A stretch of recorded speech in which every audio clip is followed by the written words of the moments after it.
ஒரு இடத்துக்கு வந்திருக்கேங்க, சின்ன ரொட்டி. இந்த இடம் பாருங்கள், ரிவர் எப்படி இருக்குதுன்னு. 2 ரிவர் கலக்கிற இடம் மாட்டிருக்கு. ஸோ இங்கே பாருங்கள், இது வந்து சின்னாருங்க. அப்படியே வந்து அங்கே ஒரு ரிவர் வருது, அது பாம்பாறுன்னு நினைக்கிறேன். இந்த இடம் தான் கூட்டாறு ரிவர். ஓகே, அந்த சைடுங்க அங்கே ஒன்று இருக்குது. ஓ இதுங்களா? ஆனால் இது தங்கறதுக்கு விட மாட்டாங்கன்னு நினைக்கிறேன். இதில் தங்கறதுக்கு இல்லைங்க, இந்த மாதிரி வந்து ஒரு நாள் ஃபுல்லாக வந்தீங்கன்னாக்கா இந்த மாதிரி இதில் அனிமல்ஸ் கிராசிங் பண்ணுங்க. அதனால் இதில் இருந்து வேணும்னா பார்த்துக்கலாம்.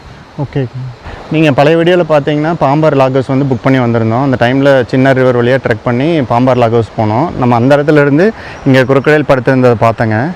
இன்றைக்கி அந்த பாறையை ரொம்ப பக்கத்தில் பார்க்குறோம். பட் இங்கே குரொக்கடைல் மட்டும் இல்லை, நம்ம பக்கத்தில் வந்தால் குரொக்கடைல் இருக்கிறதில்ல, குரொக்கடைல் இருக்கும்போது நம்ம வர முடியறது இல்லைங்க. இது ஃபுல்லாக தமிழ்நாடு ஏரியா. இந்த ரிவருக்கு அந்த பக்கமும் வந்து தமிழ்நாடு. கேரளா பார்த்திங்கன்னா இந்த வி ஷேப். இதெல்லாம் ரொம்ப ஆழமான இடங்க.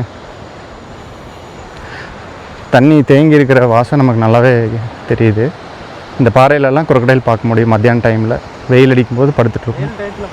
ஓகேங்க.